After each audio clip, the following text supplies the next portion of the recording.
Hey guys, Shay Ryan Douglas here, and today is a really exciting conversation because I'm joined with Miriam and Adam and Souvereign, and we're going to open up the discussion around We Are Open Circle and how these practices and these principles are really important for our day today. You can probably hear a plane going off in the background, but that's the beauty of doing these lives, is that we get this live interaction, live engagement. And so we're going to be talking about, communities, in-person communities, online communities, tools for community, practical ways that we can come back into harmony, come into coherence with, most importantly, ourselves, and then also with others. So I'm excited to have this conversation with Miriam and Adam, who've got great experience in facilitating facilitators. So this is really exciting. They go beyond and above in so many ways. And Souvereign has actually just been a part of a recent training. And I'm excited to hear how that went for you, Souvereign, because you've got years of experience as well.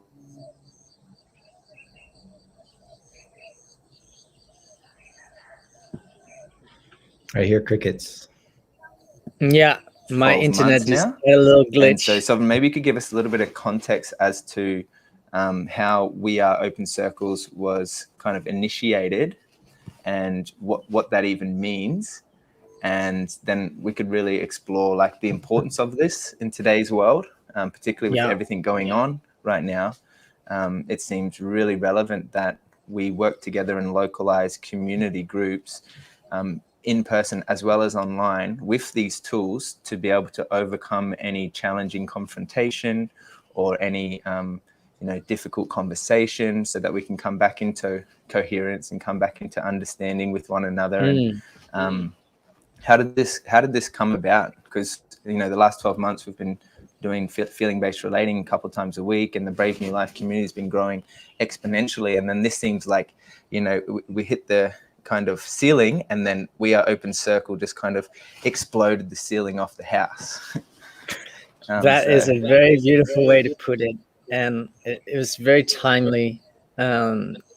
Last night I had a beautiful inspiration to share what the successional kind of buildup of the momentum was, and where in our Brave New Life ecosystem there was this sense felt awareness, not because I'm so intelligent, it's part of the field that we each co-navigate in, that allowed me to recognize that we were getting ready for succession, because there needs to be a certain group coherence about shared desire, attraction, willingness to take what one would call maybe to take responsibility, but really to involve oneself. And without there being predefined roles for that sometimes can be challenging in online community structures. Like, as far as it can go, you can make somebody an admin or a moderator, and it's yay, and then they can go and police other people around, and that's like that's not a role that is functional, particularly in the Brave New Life community. But because we've had such a love-filled and love-orientated, supportive ecosystem from the start, I noticed that we were getting ready for a form that I didn't know how to put into words. And so what I brought into Brave New Life was the feeling-based relating, based on our human nature, on our sovereignty, based on syntropy. How would we do it in nature as the humans that we are? And that level of relating is beautiful, particularly one-on-one, and we've explored and kind of trained ourselves for the past months in doing that in larger groups. But to say that we had any definition or any actually unpacking of what a circle even is, what that archetype means, what is the form, and what are the different patterns in the weave of such a circle, so that what Imani and I brought naturally into this space of Brave New Life, and you did as well, and some have as a natural kind of feeling, but everybody has their own take on that. I really was looking for a shared language, a shared experience through which a shared comprehension and a shared pulse in a community becomes a shared story. And when something, in my experience, becomes a shared story, it has the capacity to live into the next generation. And when the timely event came, because I just knew that it had to happen. And I had looked around for quite some time in different areas, and I was just like, it's okay. Yeah. Well, and then from our own Brave New Life community, Rebecca, she tapped me on the shoulder and she said, I think that you may be interested in this. And so I was, of course, very busy, Mr. Business, and being all important. And I was like, oh, I don't really have time for that. And I felt a tap on my shoulder. And so I know when to pay attention. And so I spent the due diligence to look at it. And that really took me like 10 minutes, because I looked at it and I was like, okay, this is it. This is great. Okay, let's make this happen. Because for any community to be able to thrive onwards, succession is required. And succession means a handover of kind of like primary carrying capacity of not so much roles and responsibilities, but kind of being responsible for the main flow that happens within an ecosystem. And I relate, as many people know, this all to the agroforest. And that's where succession is, like, without it, it just gets stagnant. And without that process of death, then there is no capacity for growth, because a certain amount of death needs to incur in order to create the space. And so we went through a beautiful process, and I went through a death process. It was deliciously not pleasant, because I knew that was happening. But it doesn't matter how much psychological awareness someone has about how this works in human ecology, you still have to go through the death cycle. And so for me, it was just such a graceful process, because navigating the up leveling and going through the training myself with Adam and Miriam, it brought a lot up for me, because it showed me all my quote unquote limitations in where I hadn't shown light. But that's what an ego mind does. It kind of looks like, oh, well, I didn't retrieve those gems yet. Oh, now I'm not special, and I'm gonna no longer be special. So this has been a beautiful process for me to go through, because it's a continual journey of humbling. And so I'm just really delighted after the training and having come into a bit of a rebirth and a reboost of energy to be able to be with all of you here. And yeah, it's a great time for me to kind of step back and at the same time kind of lean in even more, because there is just more what I call quantity and quality of consolidated life in our ecosystem. There's more of us that feel inspired about the same inspiration that I've had, but they also are enabled to walk with that. And that may be something that we can go into, like, what are we going to be enabled with?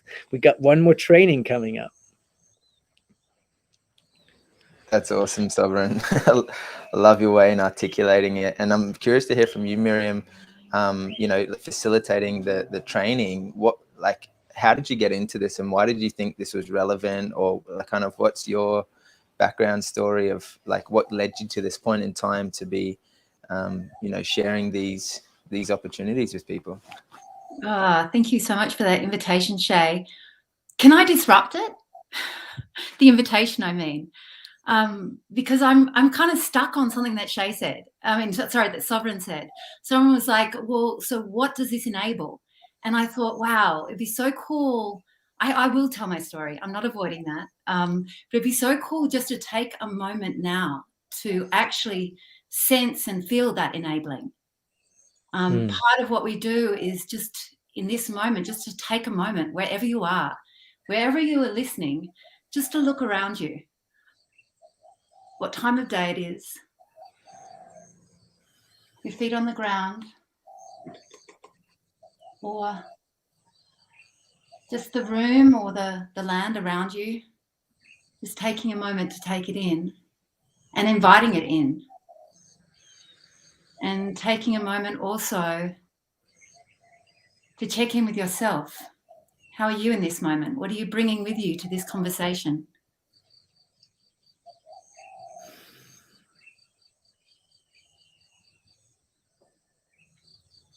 It's so simple. And yet so profound.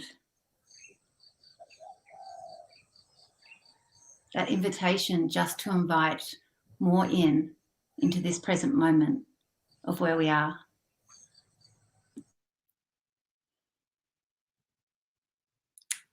And because, Souvereign, you were talking about your vision, I also would love to invite in something for me which opens a different form of knowing.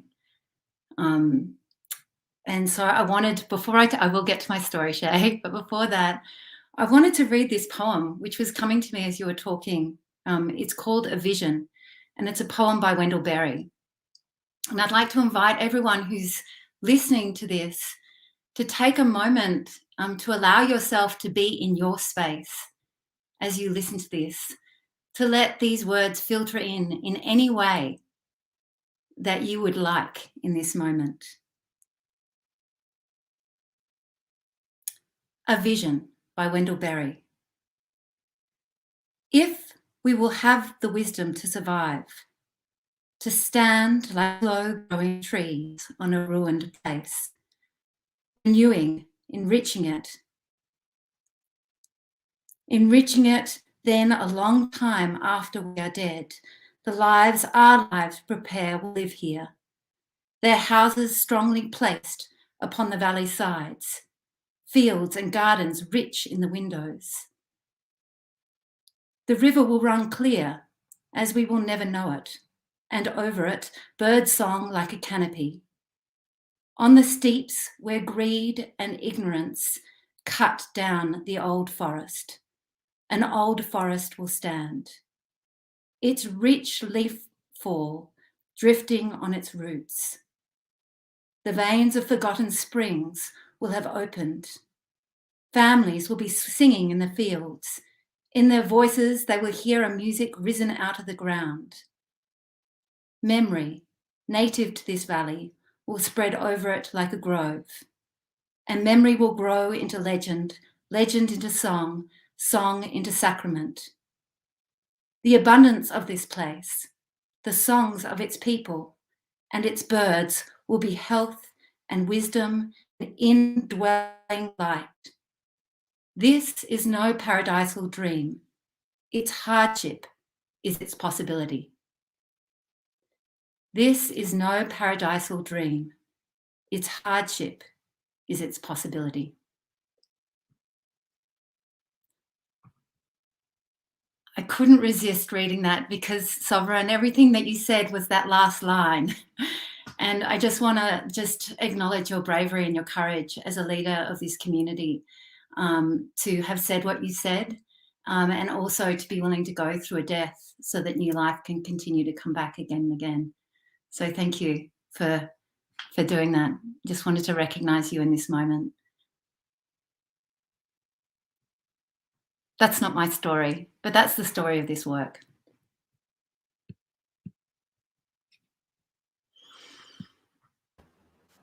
That's so powerful, Miriam. Thanks for sharing that. Really appreciate taking a moment to just check in. And from what I understand, this process is really about coming together to check in and just check in with each other. And maybe, Adam, I'd be curious to hear from yourself. You could elaborate on that a little bit more as what's involved in We Are Open Circle kind of community processes and the way that you facilitate these circles. Sure, yeah. As Miriam was reading that, I was looking off to some clear cuts beyond the forest of the property that I'm on right now, which has been replanted and growing, and I'm attempting to steward. And there's definitely a lot of hardship in that. So I got lost in that. So thank you, Miriam. Kind of helped me forget that I don't like public speaking, especially not live on the internet. So help me be here. Yeah, I want to go, if it's okay, I guess it's going to be okay. You wouldn't probably say no to this, to the end of kind of the end of what we do, which is also the beginning, because our process is circular. But the what we call stage 4, which is like the end, if you're going through 1, 2, 3, and 4, is about vision. And I want to bring that in because it's like, where are we going with this work?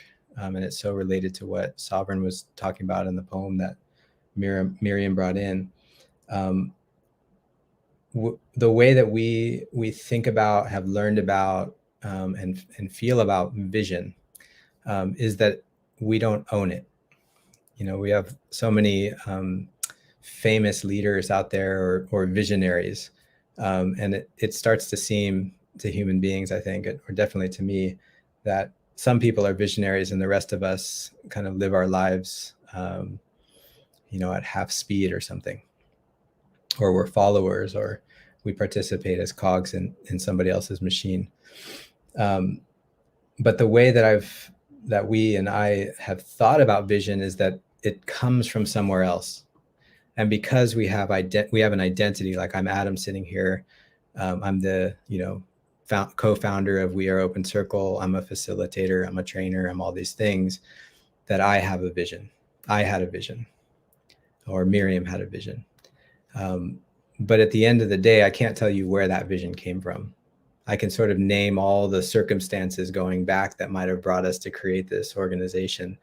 But where did all those circumstances come from? It's like, if we look back, even the scientific paradigm, back to the Big Bang, the origin story, it's like no one can say what happened before that. No one can say that. And vision is like that for human beings, and for communities, and for companies, and for social profit organizations. It's like, yeah, maybe one or a few people had a vision, but then created something around that.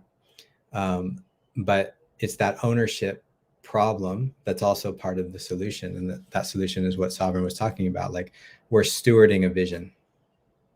Maybe it was the earth that dreamed it, or maybe it was spirit that brought it, that delivered it, or whatever, however we want to conceive of that. It's much bigger than any of our individual identities. And each of us have access to a part of a bigger vision, or many visions. And we call this to not get it confused with like a vision statement or a visionary individual. We call it animating spirit. And some people might call that God, or some might call it, whatever, mystery, many other words for it, that inspires us to do something. But organizations and communities start to fail when we forget that we don't own that. We're just stewarding it. Just like everything that's good on this earth and in this life, we're stewarding. Even these bodies, we're, in a sense, we're stewarding them for a period of time, and then we drop them. And who knows where we came from, and who knows where we're going. But we have a vehicle right now. And that vehicle of vision, it also carries people together. It brings us together. Like Brave New Life community, vision, bringing people together. And so if I go back to the beginning, the first step in starting to forget or unlearn that we are owners of any of this stuff is to start to listen to other people, to listen to ourselves, to maybe sit with a reality that we're not right about everything, or maybe anything completely, and that we can sit with our wrongness, our doubt, our the limited frames of our biases, all that stuff that sort of fixes us in these positions that we find ourselves in. And it's so, getting a little more mechanical here, it's simply a process of sitting and listening to each other. And because we have such ingrained patterns of responding and reacting and fitting everything into a box that our mind is already categorized, the container that we create and that we train other people to create is one that helps us to step out of those limited frames. And it's pretty simple. There's 5 elements that we share, which are about form. And there's 4 intentions, which are kind of so big that it's impossible, we hope, to do them right, or to say if anybody else is doing them right. So we don't get into like, you're doing it right and you're not doing it right, or I got it and you don't have it. it's a moving sort of target and it's also can be interpreted in many different ways. So it can fit into different containers, different cultural containers. So we just do a lot of that, a lot of listening. Miriam and I have a lot. I don't want to say we have a lot of experience. We have quite a bit of experience in a lot of different environments, everything from prisons to corporate organizations to family systems, nonprofits, many different types in different places. And so we just sort of have a lot of stories to add to the mix about how this works and helping people to see beyond what they might feel like is a limitation in their facilitation or what's happening. So we share that too. And some theory. We bring in some science and some of the wisdom practices that we've learned along the way as ways of understanding what's going on. And one last thing, helping to tell the big story of what it is to be a human being through this practice. That's huge. I love the way that you explained it, and just simply coming together and listening to others, which it sounds so simple, but from my experience over the last 12 months in feeling-based relating in the Brave New Life, so it can be extremely challenging. Like Souvereign mentioned it, all the busyness and the things to do, and I got to go here. And so often I find even with myself, I don't give myself the time to check in with me, let alone a whole group of coming together of community. So it seems to be really poignant time for this kind of work. I mean, being alive as a human being, it's always going to be important to have open ways of relating with others. And so for this practice to come in and this process that you guys are bringing in and teaching to the world, I feel is hugely significant. And I'm curious to hear from Souvereign your insights of doing the training the last 3 times. I'm aware that you got another training coming up for Australian time zone, which I'm super pumped about. I'm very excited to go on the journey with you guys. And or maybe Miriam, you want to share like what's it like when people kind of start? You said it's like a 4-stage process.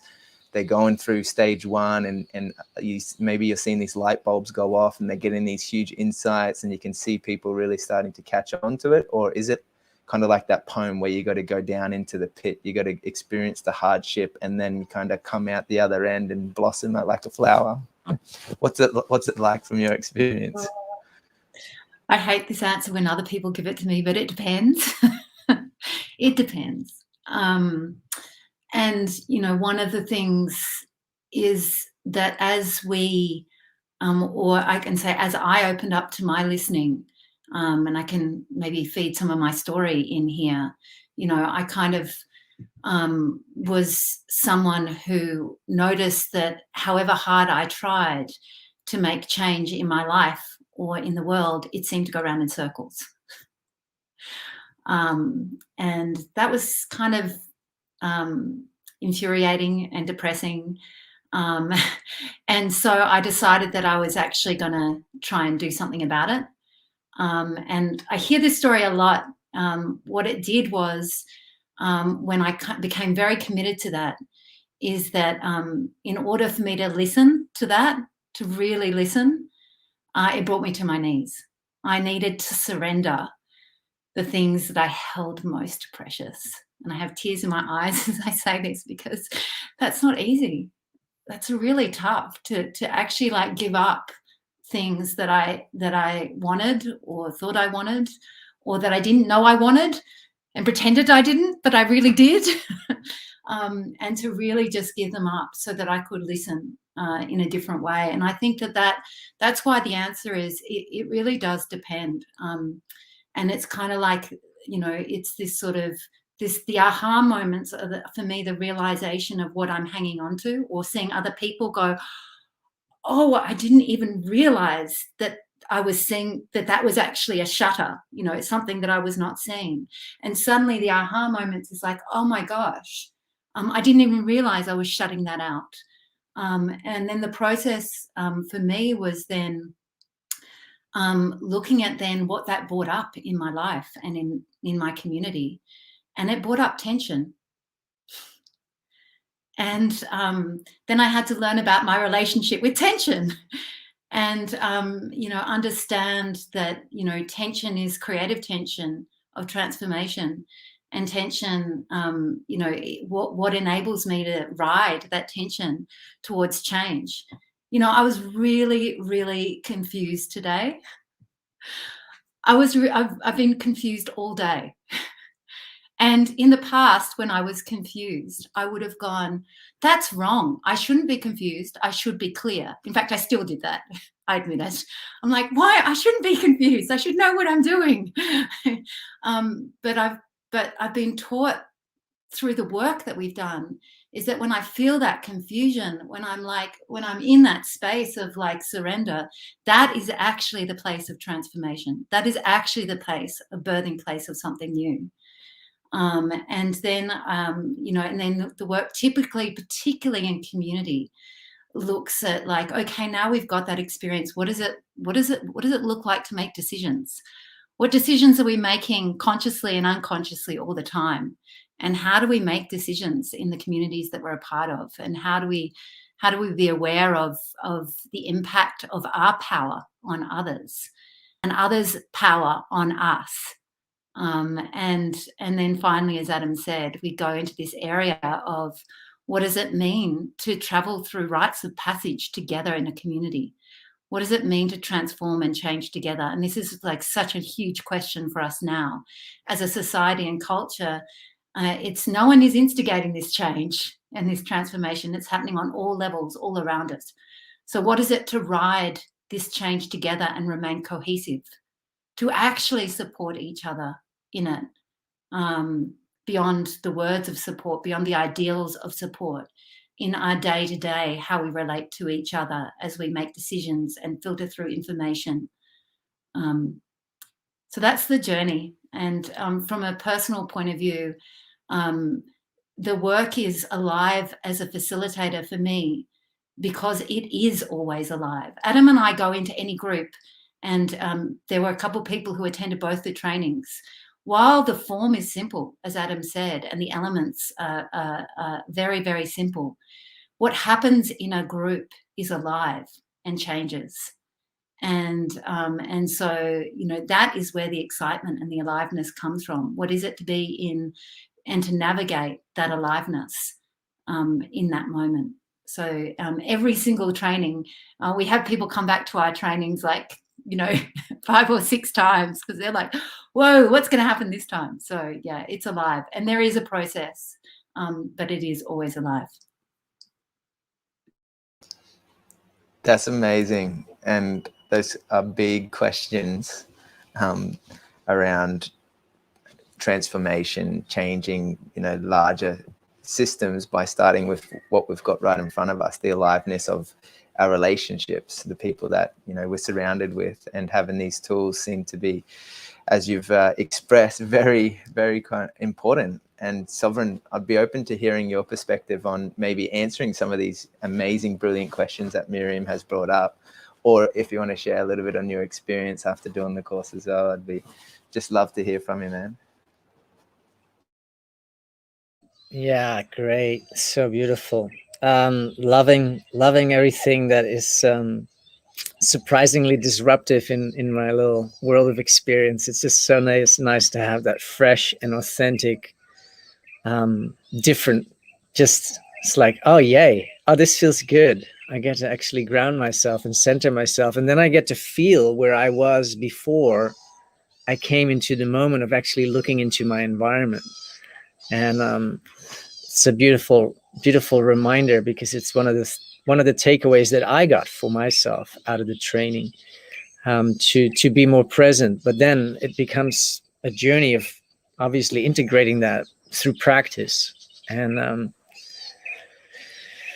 yeah, so many beautiful things you share, Miriam. And I've been really enjoying listening to more of what you are delving into together in your podcast and through your website that I've been kind of slowly but surely getting through. Because the way of relating to life is something in relationship to circle, community. It is, from my own comprehensions, it's so relevant for us to have an expanded awareness of what life even means. And in order to have a expanded relationship to life through the syntropic lens that I view everything through, if one is not curious and therefore willing to come into awareness, then it becomes very unlikely that one will learn something new, because one is actually not open to listening, to being informed by the agroforest. You know, it's as simple as looking at some what we have been taught to call weeds, and they're just plants. And everything in life performs a function with purpose. So if I can just question the function, then I may be able to discover what its purpose is. And this is what I've come to experience and take away from the training, is that that word listening, and almost the archetype, that the realm that is beyond just like, yeah, I'm hearing what you're saying because I see your mouth moving and I hear that there's sound bites coming into my ear, but I'm listening. There's so much more depth to that, and many of our Brave New Life following know that I've dissected language quite substantially in some of the courses that I've offered, just to kind of see this way of seeing new possibilities and seeing beyond certain word forms, that there's more depth, or that they are actually illusions. And this is with many words. They have an intrinsic meaning, but they also have a collective meaning. And what I feel that we are coming out of is in this westernized mentality that has lost its connection to the ancient mythical relationship, to the energetics of what syntax and language through sound and feelings actually is. It's been stripped down of a lot of its intrinsic meaning. And we've just been taught, you have to listen, in that way. So listening is not necessarily for many people associated to something like, let me just sit into that and really just make myself present. And for me to go through the training and to get such an expansion on my capacity to listen while I'm talking, to listen to the birds that are there. And so the field of awareness that has grown for me simply, and this is the beauty of my experience of being a human being, when we speak to images that are perceivable with our inner vision, or what we may call our awareness, when that becomes languaged, we are able to perceive it. And because I received so much it's shown so much new light on how to see the world, and particularly what a circle is. I thought it was just, this thing, right? And I know there's the circle wheel, and there's all this symbolism around the circle, but it became a multi-dimensional kind of form where it became alive.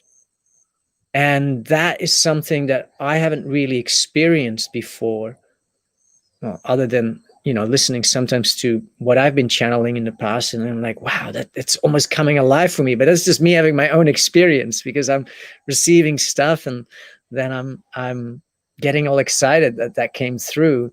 But to receive that on something so pragmatic, so practical, so grounding, and so relevant in terms of how do we humans do it together? Because one thing that I knew is the reason that communities don't work is because they don't know how to relate. They don't know how to listen, because they've never been taught that. But there is a form that, and there's many structures and ideas and ideologies that I have researched over the months. But there is, with what Miriam and Adam are sharing, in my experience, there is a form that has an inbuilt mechanism for resiliency if there's willful participation on behalf of the self. This is not just feeding this component like, oh, you just get some dot points, this is how you have a meeting, and then you can get shit done and you can keep going and building your community. Because once the community is built, then what? Then you have to meet each other outside of the projects, outside of the doing, and then you're in the being. And that's where the real training, and that's where the real being a human being resides for me, is in the listening, in the living together, in the breathing together, in the hearing together. And I feel that through my experience of the training, and I'm excited to go and do it again, I got so much more depth that obviously I'm not able to share from, which is life enhancing. And this would be life enhancing for anybody wanting to step into that.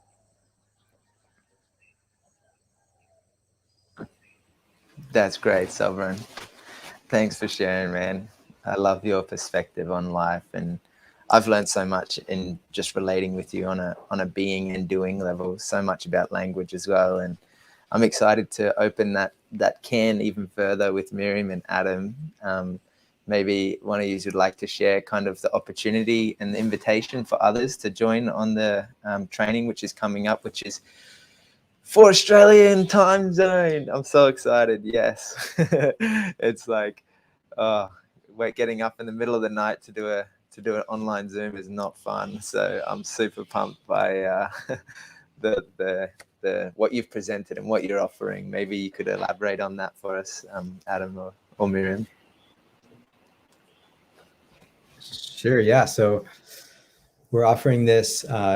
It's 4 days, 4 hours each. Miriam will have to give me the days because I'll get it mixed up between the Americas timing and days in Australian. But yeah, 4 days, 4 hours each. That we do a lot of breaks. We try to get a little bit of movement in when we can. It's not all just looking at boxes on the screen. And, as people will know, we encourage them to fall asleep if they need to, or, listen in ways that are unexpected. And it's very experiential. So when we do a facilitator training, which this is what this is, we start with the experience. We want people to have an experience and then make their own meaning from it, and then share that meaning with each other. Because as Souvereign was saying, this is archetypal, meaning it's in all of us, but we all have a different way of talking about it, of feeling it, of expressing it. And so we really, in a sense, we're facilitating the group to make meaning of this experience. And then for those that are, more, they want to, well, I guess all of us have this part that wants to rationalize our experience a little bit. We throw in just enough theory and science and a little bit of psychology to say, yeah, this is another layer of collective meaning for what we're experiencing here. That gets a little more mythical as we move through the stages. But in this first one, yeah, it's experience, collective meaning making, a little bit of theory, a little bit of movement, breaks, things like that.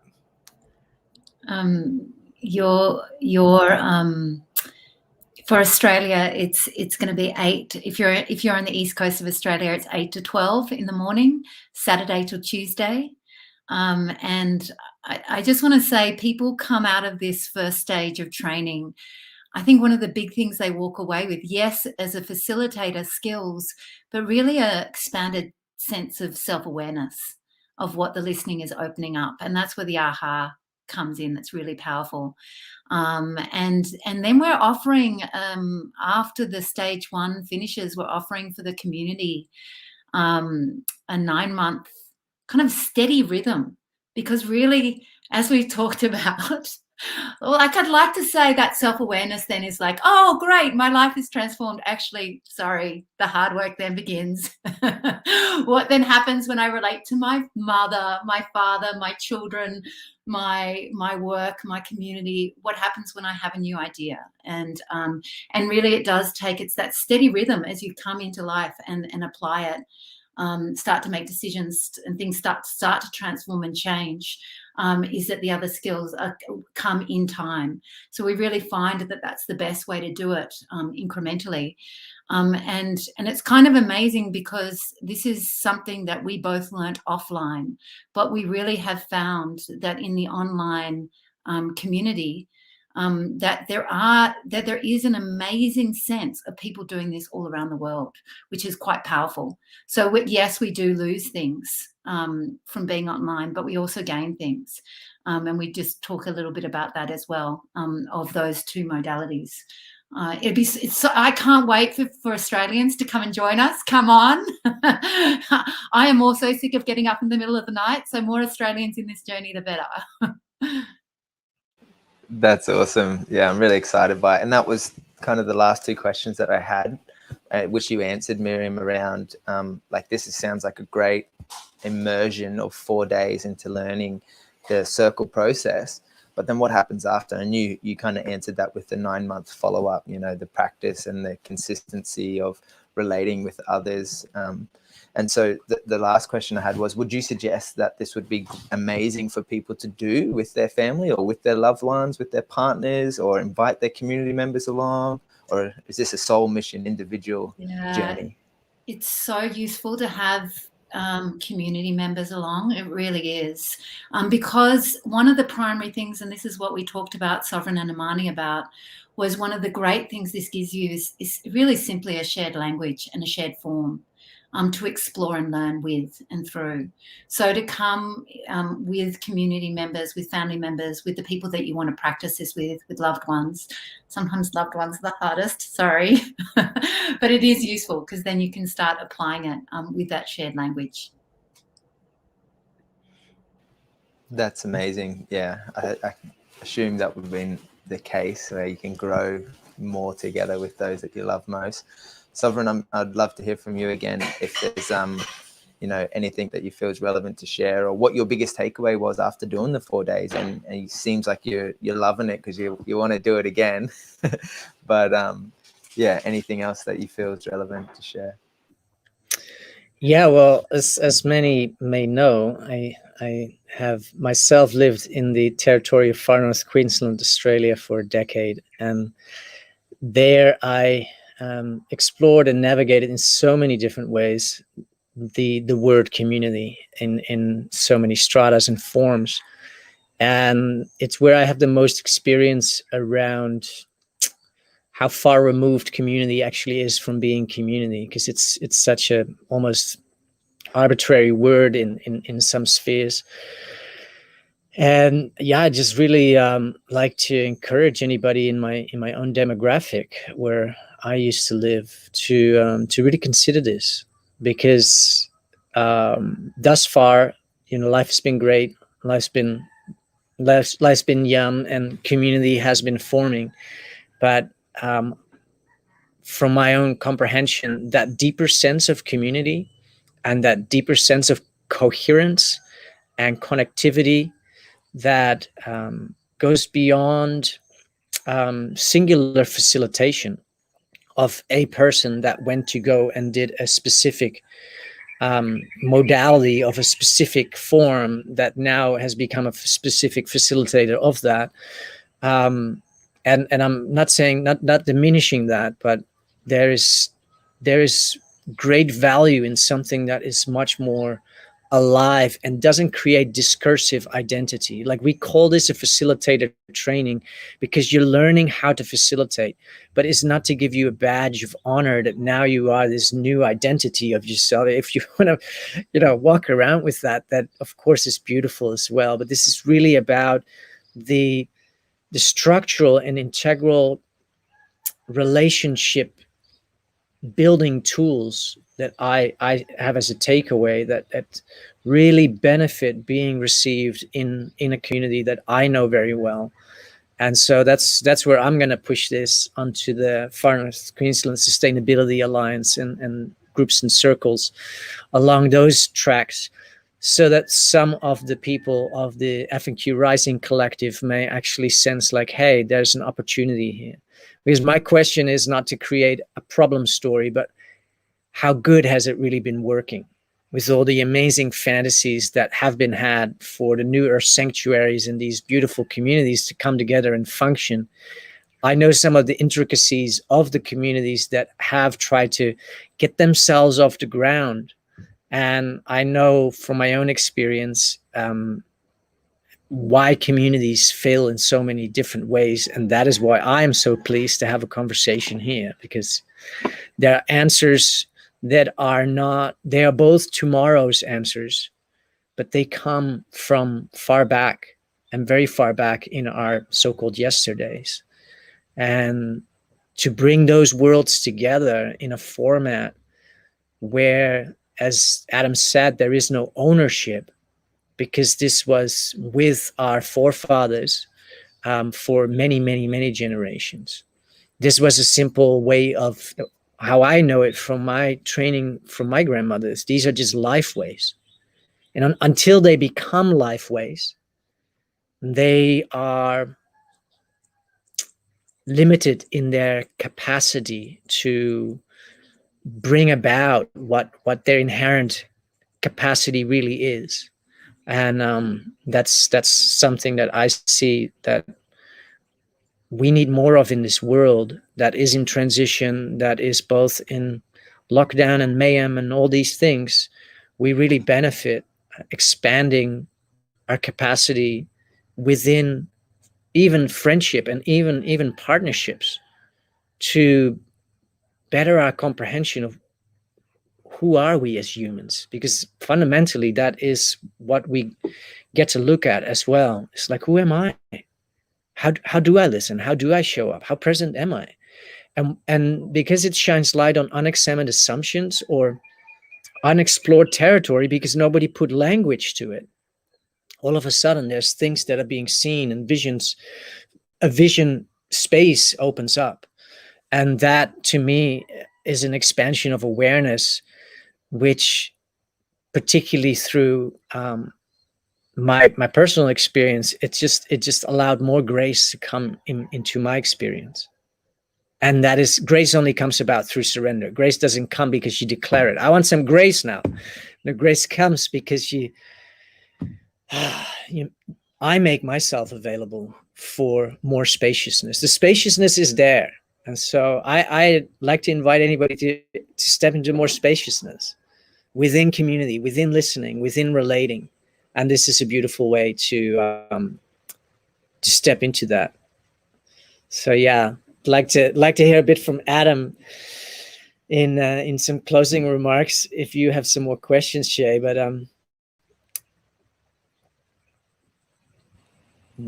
Thanks, Sovereign. I love your shares. No, I would love to hear from you as well, Adam. Haven't done this work for some time now. Kind of the succession that you've seen in your own growth potentially, with where you're at now from where you started and why you got into this.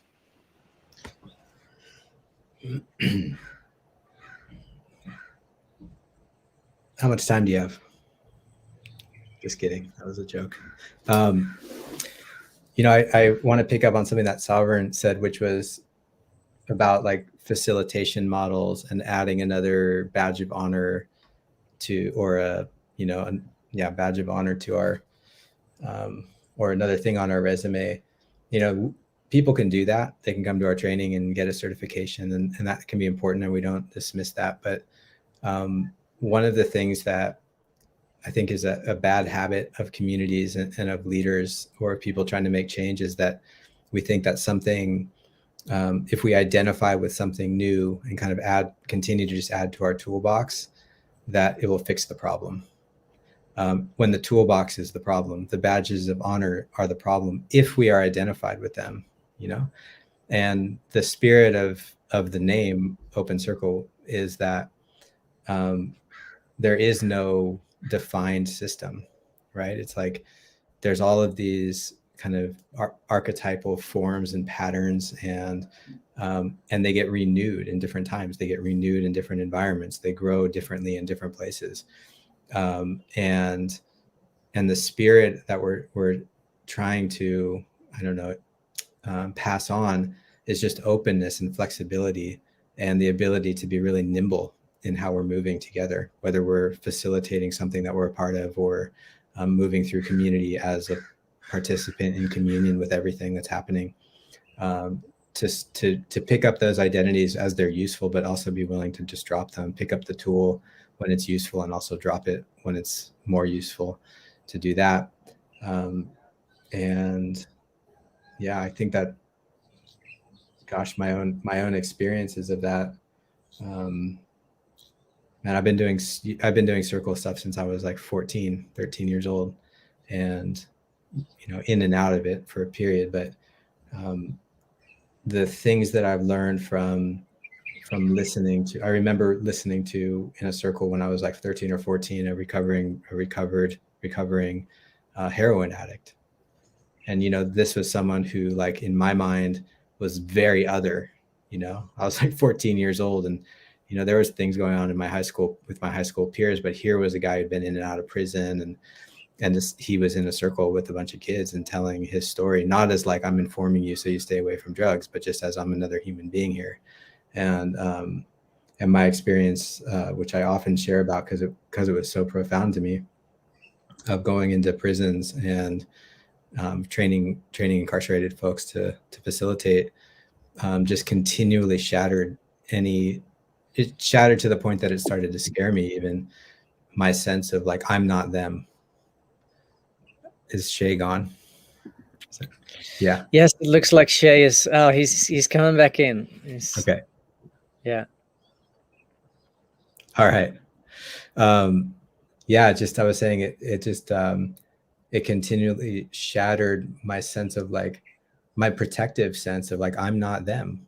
I'm not a murderer. I'm not a rapist. I'm not violent. I'm not whatever, a parentless child, you know, whatever it was that I thought insulated me from the craziness and the turbulence of the world and what it is to be human, just was shattered again and again and again. And what that did, it gave me access to parts of myself that that both scared me and liberated me. You know, it's like, I'm capable of being the good white guy coming in as a volunteer, you know, and sharing good practices with people and helping them. But I'm also capable of, like, you know, capable just by being human of everything that they're capable of, that we're capable of. And that life just, you know, it's mysterious how we make choices and how we move through it. So to me, you know, that was the biggest liberating breakthrough of my life in terms of circle stuff. And I think it happens in, you know, different for everybody. We all have a different story. We all have something different we need to break through at different times. But it's like those layers of resistance that we create to change and to transformation are usually there for a good reason. And they're usually they break down when they need to. So I think we're just opening up an opportunity for people to break through that and then be free when they're working with other people, and not like, you're wrong and I'm right, and so follow my rules, kind of thing, when you're working with people and making decisions. But we're in this together, and we're all capable of whatever we believe in, really. So yeah, thanks for sharing, Adam. That's huge. I really appreciate you guys in dedicating, you know, your precious time and energy on this planet to this cause, and can see that it's already had a huge impact on the Brave New Life online community, and I'm excited to experience it for myself and to grow some more and learn some more. And thanks for Souvereign for also, you know, bringing this integrated into the community as well. So you guys have already completed 3 trainings, which many people have been through for the Brave New Life members. And we got one more coming up, which is next month on September. And yeah, this is an invitation for anyone to jump on board and join us. I'll be there, Souvereign will be there, Adam will be there, and Miriam will all be there. So it's going to be very, very exciting little journey. A powerful 4 days, I'm sure, and something that goes beyond just the 4 days. We can practice it with each other ongoing. And I know I'll be sharing this video with my closest friends and families to invite them to get along and join us as well. And if you're enjoying this, or if you've benefited from the circles, we'd really appreciate if you wanted to share this with your friends and family who you feel could benefit from this practice and this training as well, because these opportunities don't always come around. And when they do, it's a great moment in time to recognize it, that it can serve us, can have a really great function for this evolution, this changing, this shift, this incredible moment in time for us to really harness this moment for a more beautiful world that we can find ourselves in, a more harmonious and cohesive world to operate and to live in. So I'm truly grateful. Thank you guys so much for just giving us this opportunity, and I am so excited. I'm going to pull up that image one more time for those who'd like to join us. I have left a link in the description. So you'll see it starts September 11th to the 14th, and that will be 8 a.m. for people in Cairns, Melbourne, and Sydney, or 6 a.m. if you're in Bali or Perth, and 10 a.m. if you're in New Zealand. So great opportunity to join us. And then in the Americas, it would just be, it's the same training. It would be the day before because of the time difference. In Pacific time, 3 p.m., 4 p.m. or 6 p.m. Eastern. So great opportunity. Jump on board, guys. We would love to see you there and have you there. And thanks again for your time today, guys, and sharing your experience and your stories. I really appreciate you all. Thank you so much for having us and sharing this work. You know, you're like being a delivery device for what we're sharing. You know, it means a lot, and I think it shows the community that you've built, or the vision that you've invited other people into, is so big that I appreciate that it needs more stewards, and that you're taking those steps. So thank you for being a part of that and helping us support you in that. Yay. So good. Yeah, thank you. Really, really great to be here. Looking forward. See you guys. See ya. Thank you. Bye.